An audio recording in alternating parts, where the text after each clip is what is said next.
Bonjour, ça va? Bonjour, ça va? Bon, bah, on passe à lui. Là, encore quelques secondes pour les photographes.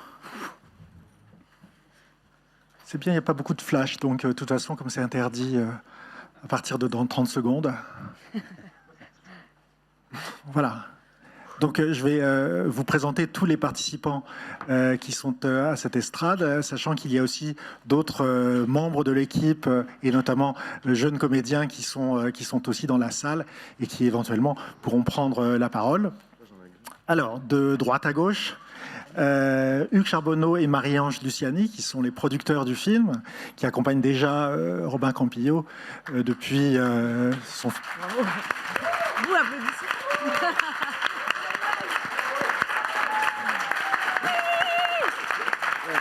Merci. Depuis son long métrage précédent, donc Eastern Boys. Alors, les comédiens dans l'ordre de cette table, donc Adèle Haenel, vous la connaissez évidemment.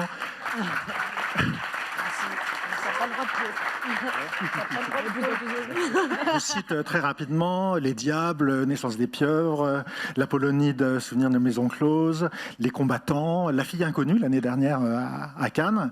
À côté d'elle, Nawel Pérez Biscayart.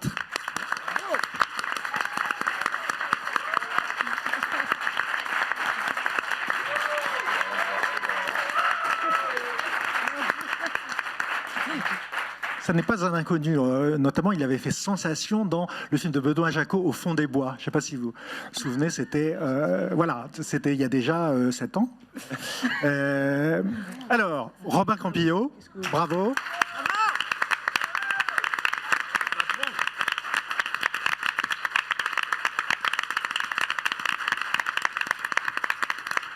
Alors, c'est son 3e long métrage comme réalisateur, après Les Revenants et Eastern Boys, qui avait été présenté dans la section Horizonti à Venise en 2013 et qui avait même remporté le prix de cette section. Mais il est aussi à double titre à Cannes cette année, puisque c'est le collaborateur fidèle, scénariste et monteur de Laurent Cantet, qui présente à un certain regard le film L'Atelier.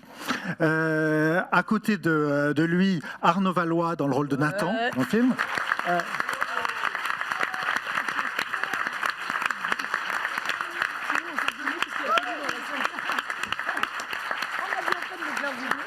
Une autre révélation cannoise dans Selon Charlie, il y a quelques années.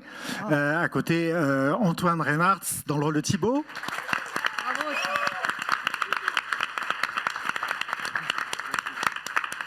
Et puis Aloïs Sauvage à côté de moi dans le rôle d'Eva. Bravo.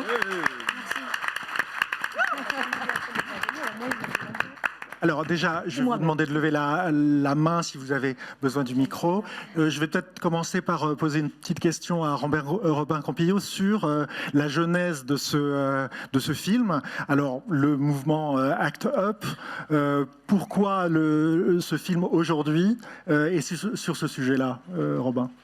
D'abord, moi j'ai été militant à ACT UP au début des années 90, donc il y avait quand même ça faisait longtemps, enfin...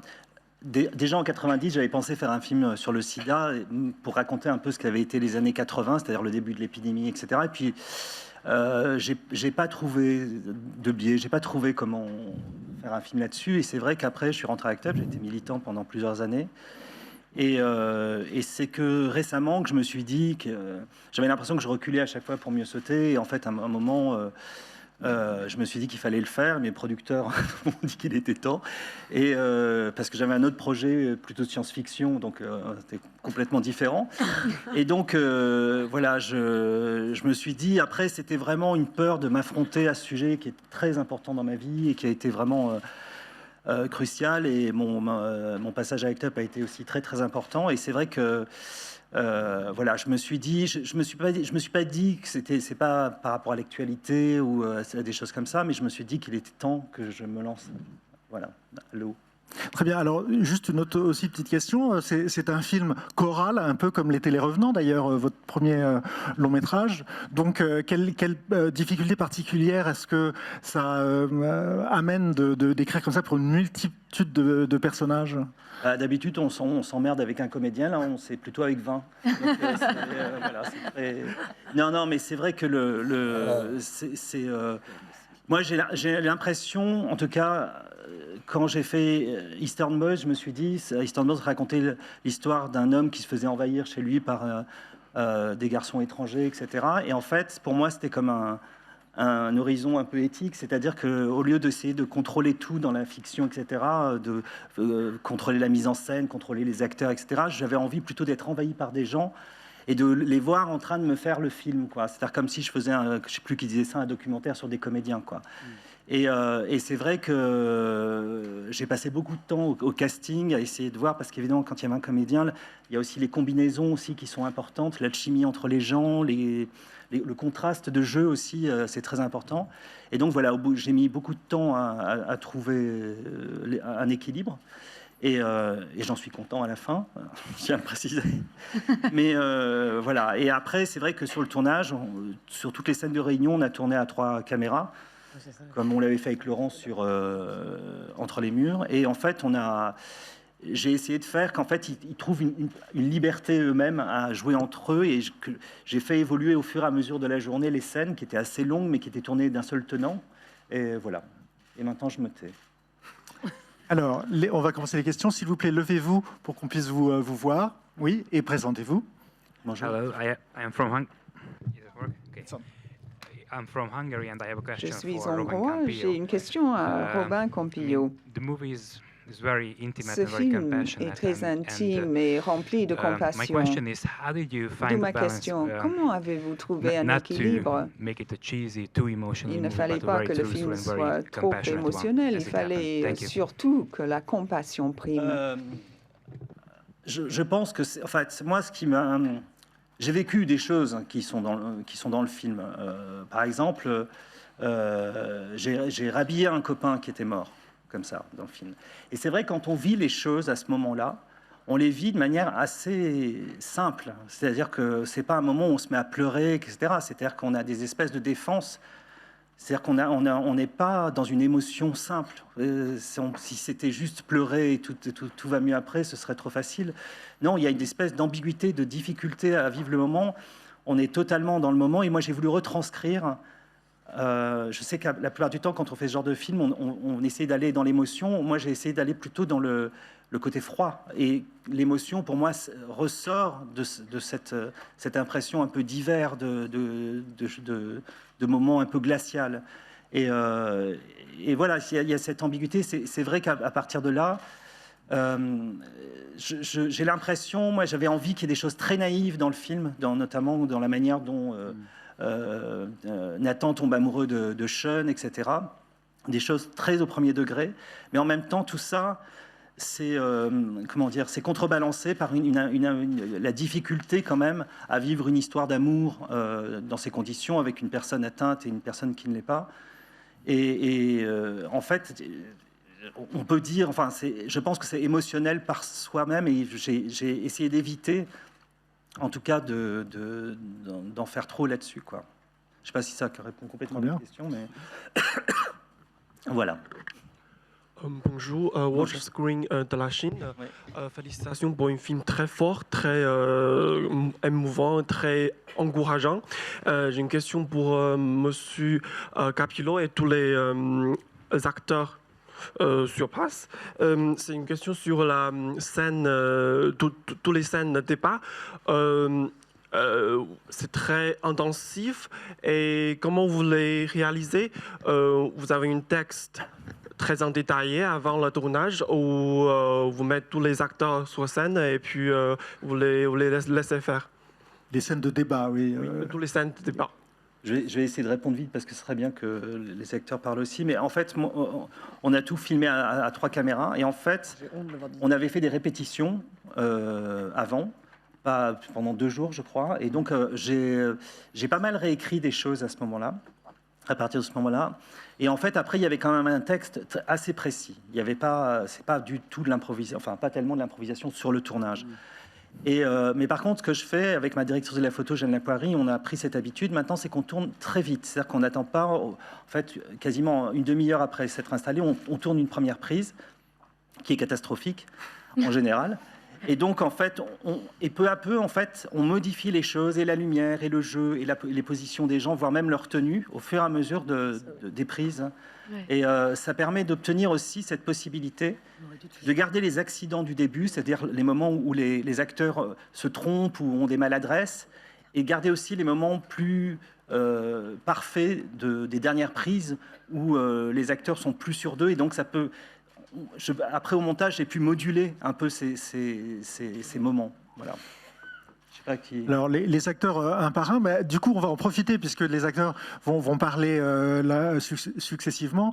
Vous allez parler de votre souvenir donc de ce tournage, des scènes de débat, mais aussi j'aimerais que vous nous racontiez quelle a été votre première rencontre avec Robin Campillo. Comment ça s'est passé? Est-ce que vous vous en souvenez au moment du casting, au moment le tout début? Voilà, alors réfléchissez bien.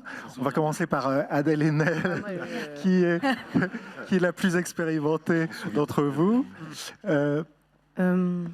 C'était On vous a envoyé le scénario. Non, moi, j'ai rencontré Robin avant, et puis c'est arrivé très vite en fait, qui m'appelle pour me proposer le rôle, et moi j'ai dit oui tout de suite à peu près, je crois. Enfin, c'est simple en fait, parce que j'étais enthousiaste et qu'il était enthousiaste et que voilà. Sans même avoir lu le scénario. Si, non, quand même, j'ai lu le scénario. Je vous rassure, je sais de quoi on parle. Mais non, Non, je sais pas, ça m'a enthousiasmé le projet, et en fait j'avais très envie d'en faire partie. Donc voilà, ça s'est fait très simplement. Et après, je sais pas c'était quoi le reste de la question, mais ce que je voulais dire par rapport à, enfin, pour rebondir sur ce que disait Robin par rapport aux maladresses et tout ça, je trouve très touchant dans le film cette dimension-là en fait. C'est-à-dire qu'on voit des gens qui prennent la parole en public et qui peuvent, de ce fait-là, être intimidés parce que simplement il y a des gens autour et qu'on ne parle pas de la même façon. Quand, par exemple, là, je vous parle, ou quand on parle avec un copain, par exemple, on n'a pas la même diction, on peut être un peu plus maladroit ou des choses comme ça. Et en fait, je trouve que dans le film, ça, c'est très beau. Ces moments où les gens ne se parlent pas pareil quand ils sont dans les amphis, quand on prend la parole, qu'on essaie de dire quelque chose de construit et de politique, et quand on parle dans l'intime. Voilà, je trouve ça c'est très réussi de mon point de vue dans le film. Voilà. Noël. Bah bon, je ne veux pas parler si vite que mes collègues. Le français c'est pas ma langue maternelle. Je vais essayer de. On s'est rencontrés avec Robin. Ce que je peux dire à travers qui? Il y avait quelqu'un qui t'avait parlé de moi, je pense, non? Rebecca. C'est Rebecca, non? Zlotowski, voilà. Oui. Et puis on a fait des essais avec Sarah, Leïla, qui faisait le casting du film. Et voilà, on a fait pas mal d'essais, je pense. On a bien essayé parce qu'il ne s'agissait pas seulement de trouver un comédien, mais vraiment de construire une constellation pour le film. Donc on a pas mal essayé et je pense que c'était très bien. Et voilà, j'ai senti depuis le début qu'avec Robin, on était déjà en train de travailler. J'ai jamais senti qu'on passait des essais juste pour... on n'était pas regardé d'une manière froide. C'était déjà des répétitions. Très inspirant, oui, vraiment. Des séances de travail, en fait. Des séances de travail. Moi, je sentais que je travaillais dans le film déjà, même si on était évidemment en train d'être jugé par... Mais gratuitement, c'est ça. Mais gratuitement. Non, ils ne nous payaient pas, mais ça faisait plaisir. Quand j'ai reçu un appel de la directrice de casting de Robin, moi, j'étais plus comédien. À ce moment-là, j'avais plus tourné de film depuis des années. Donc j'ai été assez surpris et il avait vu une photo de moi et il pensait que ça pouvait peut-être fonctionner pour le rôle. Et donc j'ai commencé les essais en me disant bon, pourquoi pas, juste comme ça pour s'amuser. Et puis d'amusement en amusement, ça a duré un petit peu de temps. On a fait pas mal de séances d'essais, de séances de travail. Et puis finalement... c'est décidé. Il a dit oui. Antoine, vous êtes plutôt acteur de théâtre, enfin au départ, donc vous avez tourné quelques films, mais relativement nouveau venu quand même dans des rôles principaux. Alors quel est votre souvenir de ce casting? Alors le souvenir a été, c'était un ascenseur émotionnel, c'est-à-dire que ça a commencé en octobre 2015 avec une rencontre qui s'est tout de suite très encourageante, avec tout de suite pleine de promesses. Puis en février 2016, avec une absence totale de promesses. Puis en avril, avec peut-être des promesses. Puis en juin, avec des répétitions 2 semaines après une décision prise. Donc ça a été 9 mois quand même d'ascenseur émotionnel. Et donc il vous a rasé les cheveux pour les derniers essais? Il m'a rasé les cheveux, la barbe, demandé de perdre du poids, puis de me muscler. Réussi plus ou moins.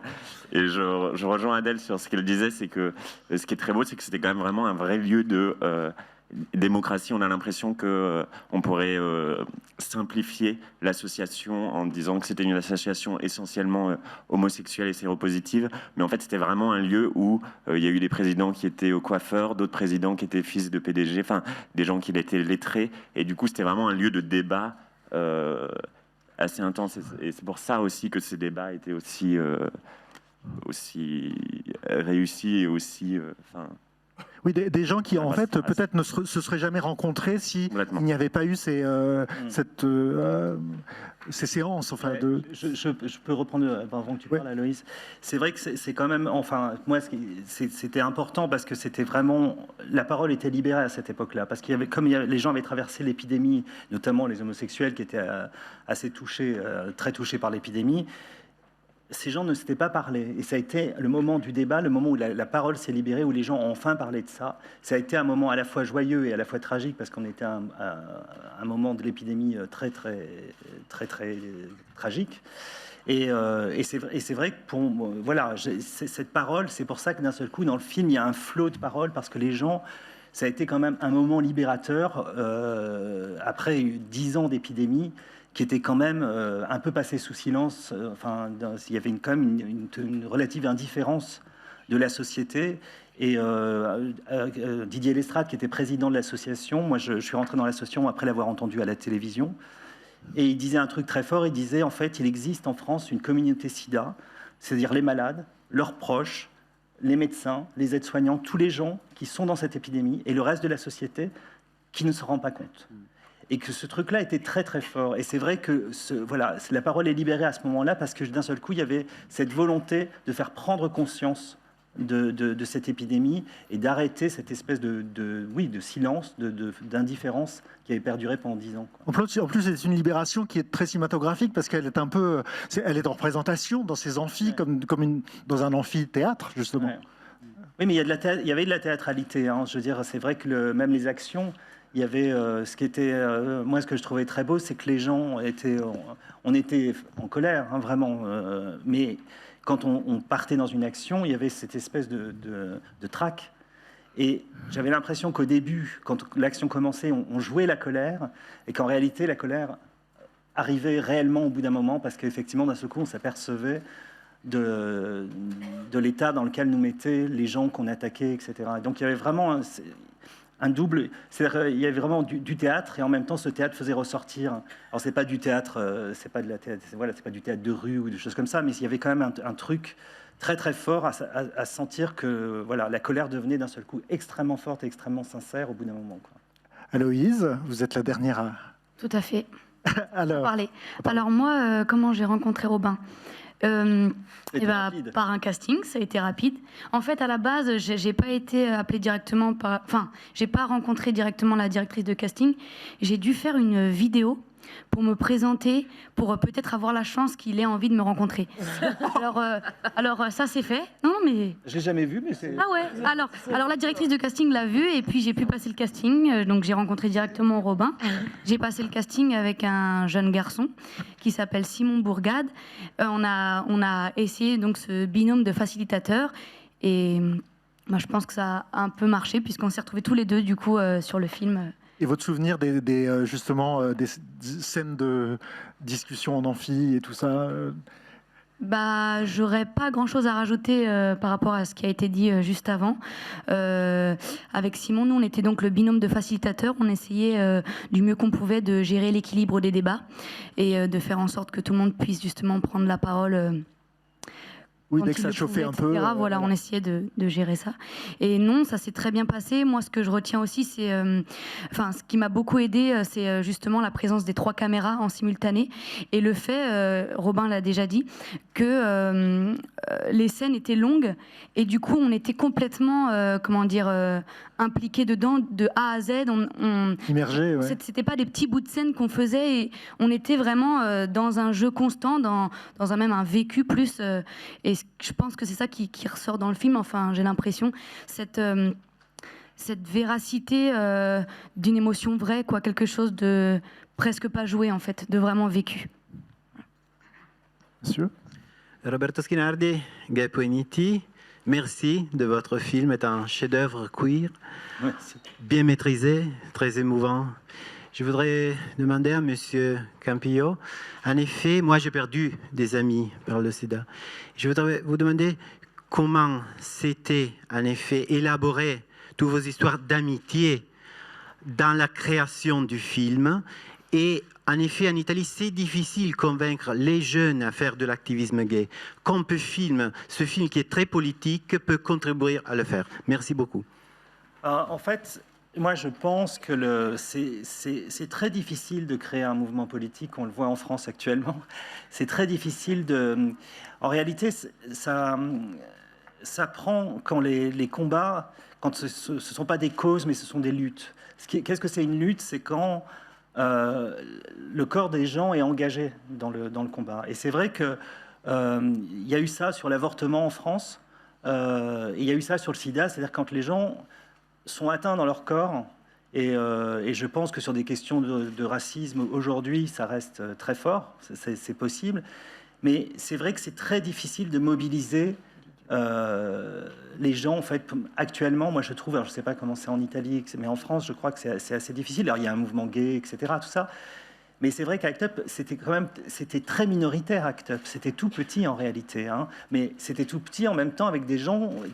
Je pense qu'il y a une époque où il y avait 150 à 200 personnes toutes les semaines. C'était certainement le seul groupe politique où il y avait des réunions toutes les semaines à 150. Mais parce que les gens n'avaient pas le choix. C'est-à-dire que vraiment, pour faire évoluer les choses, il fallait vraiment se mettre ensemble. C'est vrai que c'est pour ça que le film, pour moi, j'arrive pas à donner c'est pas un film pour donner des conseils aujourd'hui, c'est un film pour juste rappeler ce que c'était ce rassemblement de gens, encore une fois, qui n'auraient jamais dû se rencontrer, mais qui se sont rencontrés à cause de cette épidémie, à cause de cette maladie, et qui ont forgé ensemble un discours, une action et une puissance politique en réalité assez forte. Il y a eu des victoires à Act Up, hein, et voilà. Et c'est vrai que moi, je ne saurais pas trop quoi dire aujourd'hui pour mobiliser les gens. C'est vraiment c'est assez compliqué, quoi. J'espère que ce film peut réveiller, mais franchement, c'est quand même ça ne se crée pas. Act Up, ça s'est créé sur un besoin très très fort, quoi. Un besoin vraiment incandescent. Et voilà, quoi. Je suis désolé, hein, Monsieur? Bonjour. Bonjour, Hugues Daillé, Télévision Belge. J'aimerais que vous reveniez sur l'angle d'attaque de votre film. C'est-à-dire que je l'ai essentiellement vu comme une chronique avec une vertu quasi documentaire. Est-ce que ça a été l'angle immédiat où vous avez été tenté à un certain moment d'y mettre plus de fiction avec un arc dramatique, avec, je ne sais pas, par exemple, le combat contre le laboratoire, suivre plus et abandonner le côté chronique, ou bien, dès le début, vous avez eu envie de ce côté chronique qui, j'ai envie de dire, et c'est pas une critique en disant ça, mais le film pourrait durer 1h30 comme il pourrait durer 3 heures, tel qu'il est là, puisque on a une alternance de scènes d'amphithéâtre, de scènes d'action d'Act Up et de scènes intimistes, avec évidemment le climax, le décès de Sean. Mais est-ce que cette structure-là s'est imposée immédiatement? Merci. Oui, en fait, quand j'avais fait Eastern Boys, ça commençait avec une scène dans une gare. Et dans cette gare, il n'y avait pas d'acteur principal. On voyait des gens et on ne savait pas d'où allait surgir la fiction, qui allait être les protagonistes du film, etc. Moi, je considère que dans le film, il y a un arc, même dans comme vous dites, même dans les scènes de réunion en réalité, parce qu'en fait, se compose peu à peu le rapport au laboratoire, qui sont liés au personnage de Sean et à l'histoire avec Nathan, parce que le laboratoire, c'est sur alors c'est une fiction quand même, parce qu'évidemment, ce n'est pas un laboratoire réel, c'est inspiré de plusieurs laboratoires à différents moments de cette époque. Mais le laboratoire, par exemple, Sean, il va pour réclamer des résultats, etc., sur l'antiprotéase. Et peu à peu, ce truc est un espoir. À la fin, quand les gens du laboratoire viennent en réunion, pour Sean, c'est trop tard.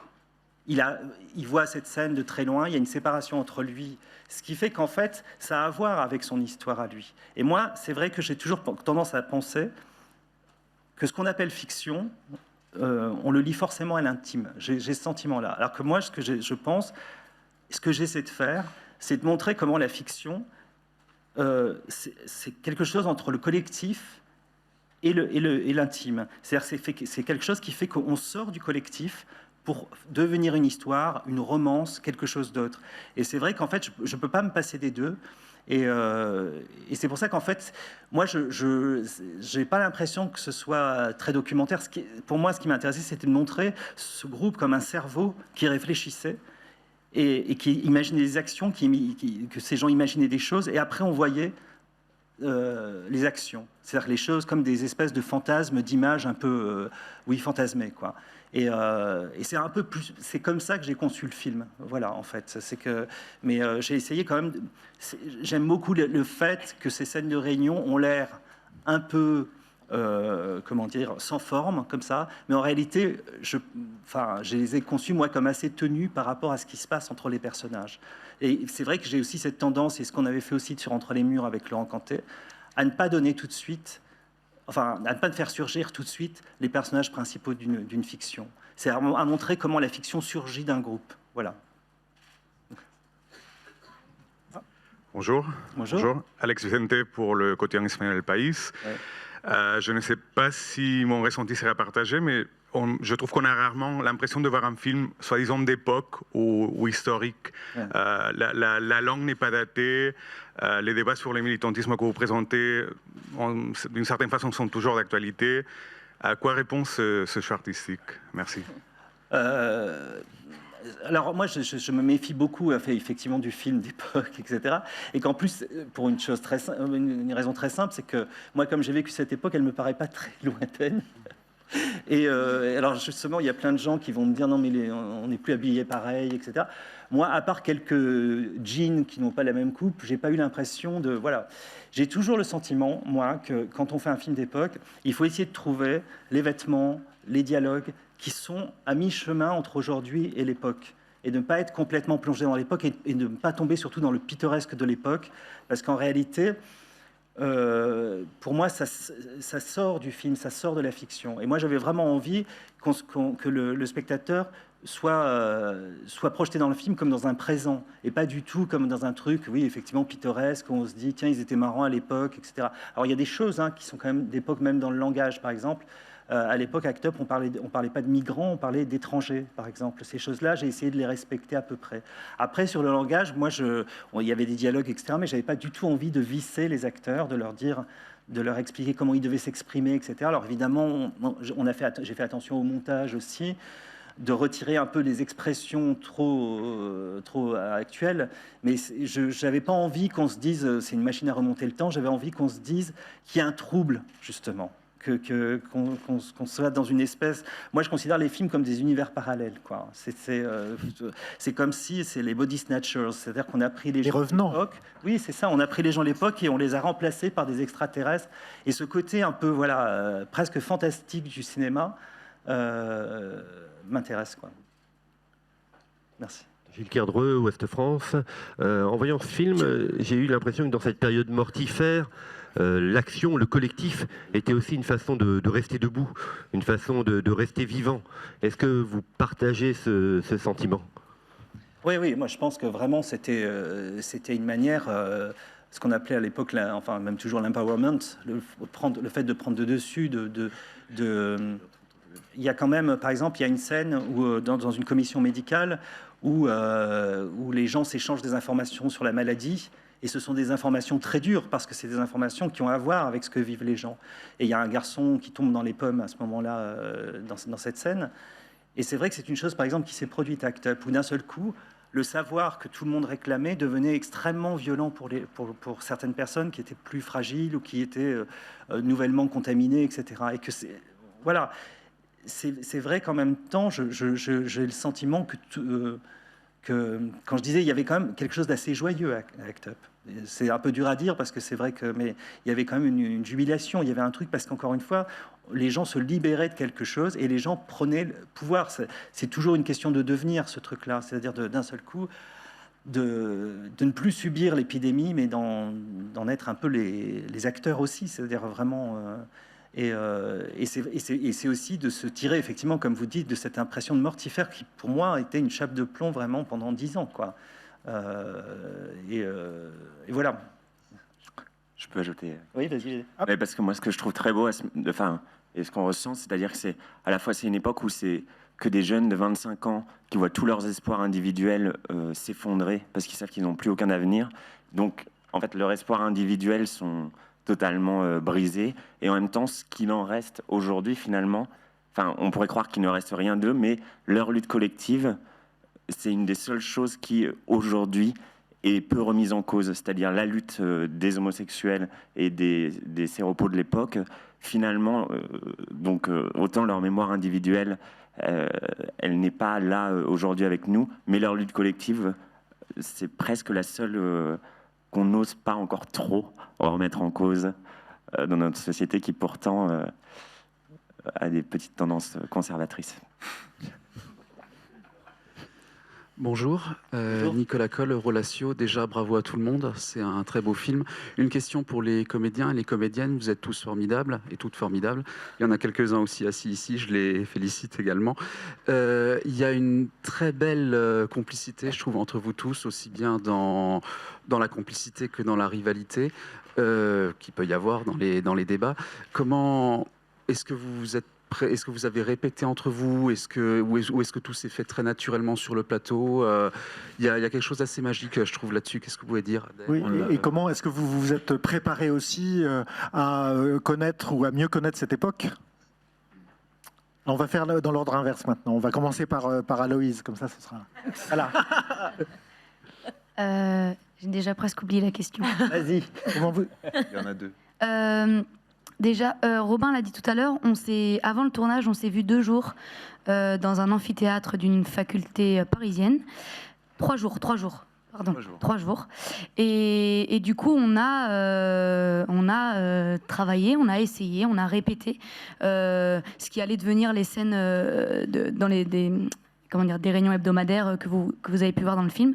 Donc on a appris là déjà à se connaître, à se sentir, à se regarder et au bout de 3 jours, en fait, on était déjà, je crois, le groupe, l'équipe, la famille que vous voyez dans le film. Et un travail personnel de recherche et de documentation, ou bien directement dans le scénario et dans l'action? Pour ma part, on a eu accès à divers documents, que ce soit des livres ou des supports vidéo de ce qui se passait à l'époque. Donc pour ma part, j'ai regardé tout ça. Et après, j'ai vécu dans le film comme je pensais que mon personnage, celui d'Eva, devait être en fait au contact des autres. Voilà. En respectant évidemment ce que conseillait et ce que demandait la mise en scène de Robin. Merci, je crois. Moi, j'ai l'impression que c'est vraiment aussi un vrai choix de la part de la production et dans la façon dont ils ont mis tout en place. C'est-à-dire qu'il n'y avait pas, alors que Adèle, Nawel, Arnaud auraient pu avoir leur loge individuelle, etc. Non, enfin, on a tout de suite été mélangés. Enfin, non, mais il n'y avait pas. On n'avait pas d'argent, c'est pas. Ça n'a rien à voir avec la solidarité. Mais du coup, cette adaptation, en fait, le fait de ne pas avoir d'argent a permis de vraiment nous mélanger. Enfin, c'est-à-dire que même c'est-à-dire qu'on était tous toujours ensemble. Il n'y avait pas de sentiment de traitement de faveur ou assez peu. Et même dans le rapport avec les figurants, quand on a passé 2 semaines avec les figurants, avec les gens qui étaient 2 semaines avec nous dans les amphis, il y avait un rapport où il n'y avait pas de ligne vraiment de frontière entre nous, même à l'extérieur. Du coup, je pense que dans le groupe, et en plus, il y a une vraie diversité entre nous tous. Du coup, il y a vraiment eu une idée de groupe. Et pour ce qui est de la documentation, oui, on avait quand même tous... Enfin, Enfin, en Oui. tout cas, moi, j'ai lu tout Didier Lestrade. C'est ça. On a Moi vu aussi. beaucoup de vidéos de l'époque et beaucoup de publications d'Act Up parce que c'est quand même des sujets assez pointus et on a, nous, une connaissance du sida qui n'avait pas à l'époque, donc on a des réflexes qui ne sont pas du tout les bons, puisque aujourd'hui, c'est pas les mêmes réflexes. Arnaud ? Ce qui est assez paradoxal, c'est que le film est peut-être parfois un peu dur et l'ambiance de tournage était super festive. Pas colonie de vacances, mais quelque chose de vraiment très très joyeux. On travaillait, mais on travaillait dans la bonne humeur, avec un chef de colo, super simple. Flatteur. On a beaucoup parlé du processus de casting. Je voudrais dire en fait que le film, en grande partie, était déjà fait. Quand je suis arrivé à l'amphi où on faisait les répétitions, les 3 jours de répétition, j'ai eu peur parce que je voyais pas de comédien et je me disais, moi je suis étranger, je travaille pas trop en France. Donc tout d'un coup, je débarquais, je voyais des gens, et je disais putain, mais c'est des personnes. Et j'ai eu cette sensation comme quand on est gamin et on va au théâtre où on oublie que c'est une fiction. Et je voyais les comédiens jouer et je disais, il y avait un truc qui était déjà fait. Donc même si ça a pris 9 mois, je pense que c'était très important. Et le film, il était plus que la moitié du film était déjà fait. Voilà. Adèle ? Je ne saurais pas trop quoi ajouter, c'est difficile d'être en fin de table. Merci. Mais non, seule chose que je pourrais ajouter et que j'aime beaucoup dans le film, c'est le côté irremplaçable de chacun des membres qui composent l'association. Oui. Je trouve que le film aurait pu exister, en effet, sans moi, sans d'autres personnes, mais il aurait été complètement différent. Et je trouve que chacun amène... Il y a un truc sur la singularité qui est hyper belle, je trouve. Chacun amène sa façon de parler, sa façon d'être. Et en fait, personne ne peut remplacer personne. Voilà. Et ça, je trouve que c'est très fort. Et l'autre chose que je dis aussi, c'est qu'on parle du groupe, mais un groupe, c'est pas un truc homogène où tout le monde a le même rapport, les uns avec les autres, quoi. Et on est un peu allé dans le sens de nos affinités aussi, comme chez les molécules où il y a des liants simples et des doubles liants, par exemple. Et voilà, c'est ça que je voulais dire.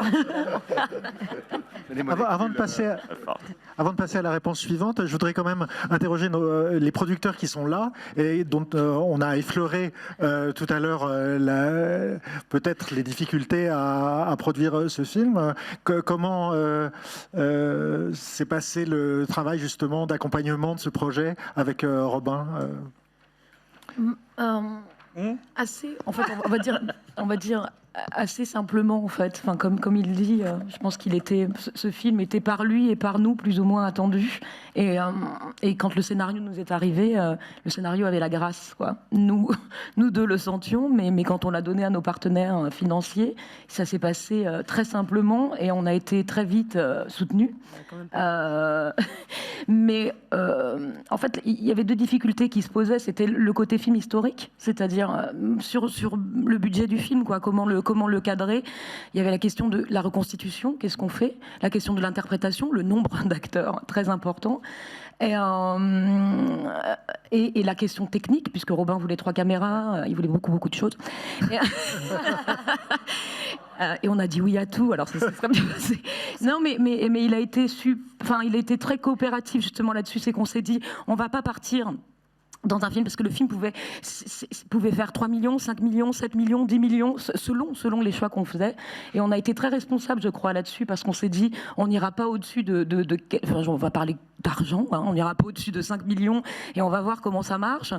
Et voilà, et du coup, il y a eu une forme de solidarité entre nous, entre nos partenaires, et avec les acteurs, justement. Je pense que tout le monde a fait un effort pour tendre vers le film, parce que le tournage était assez long, il y avait justement beaucoup d'acteurs, et les scènes d'amphi sont quand même, plus elles avancent dans le film, et plus il y a de la figuration, il y a de la présence, et je pense que tout le monde il y a une forme, du point de vue financier et du point de vue des interprètes, de l'équipe technique, de l'équipe artistique, une forme de grâce et de solidarité qui fait que on a senti la différence entre monter Eastern Boys, où on a mis quand même 3 ans pour trouver 2 millions, et monter celui-ci qui, je pense, on l'a financé en 3 mois.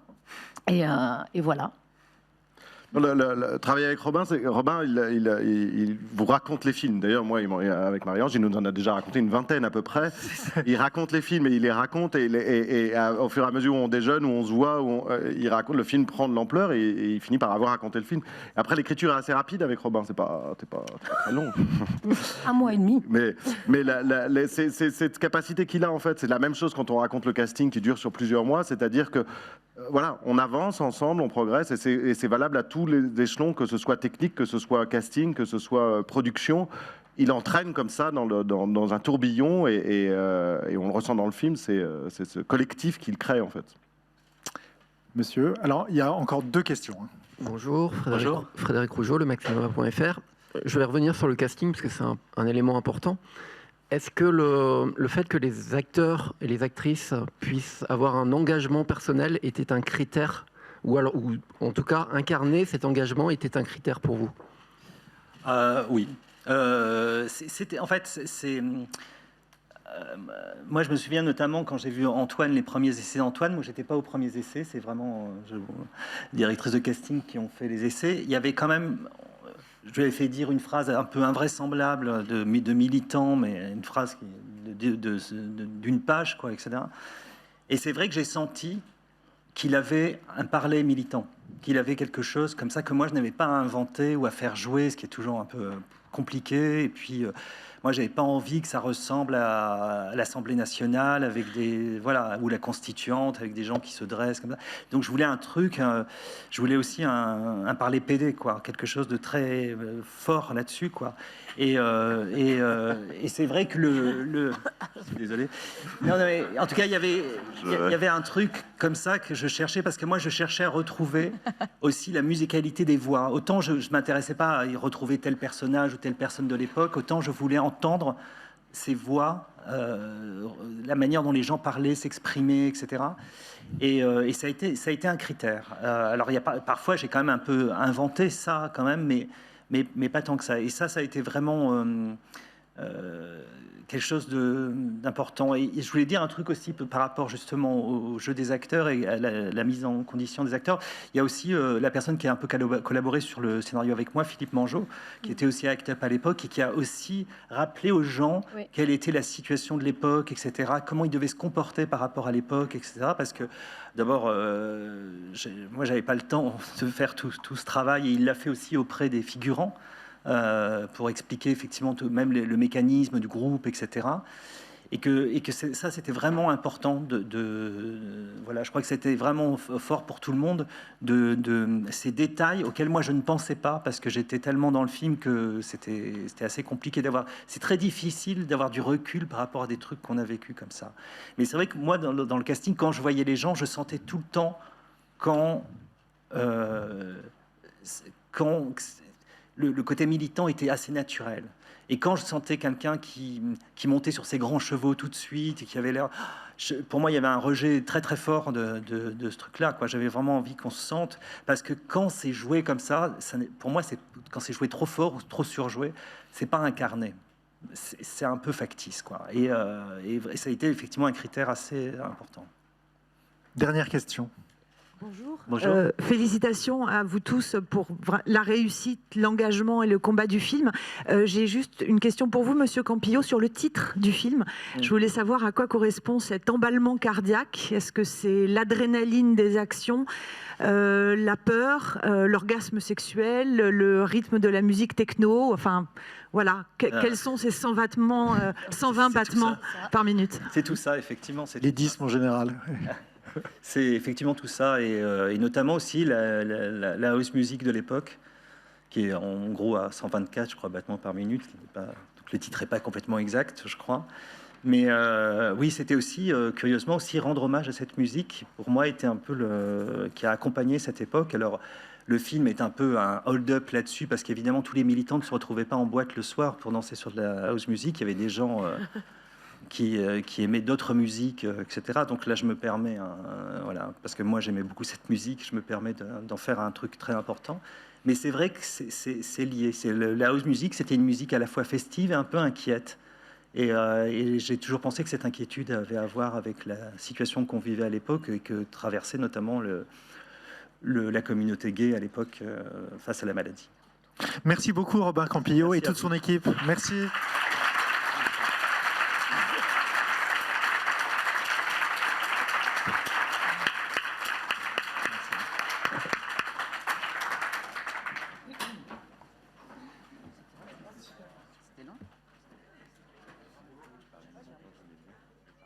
Les barrières gays.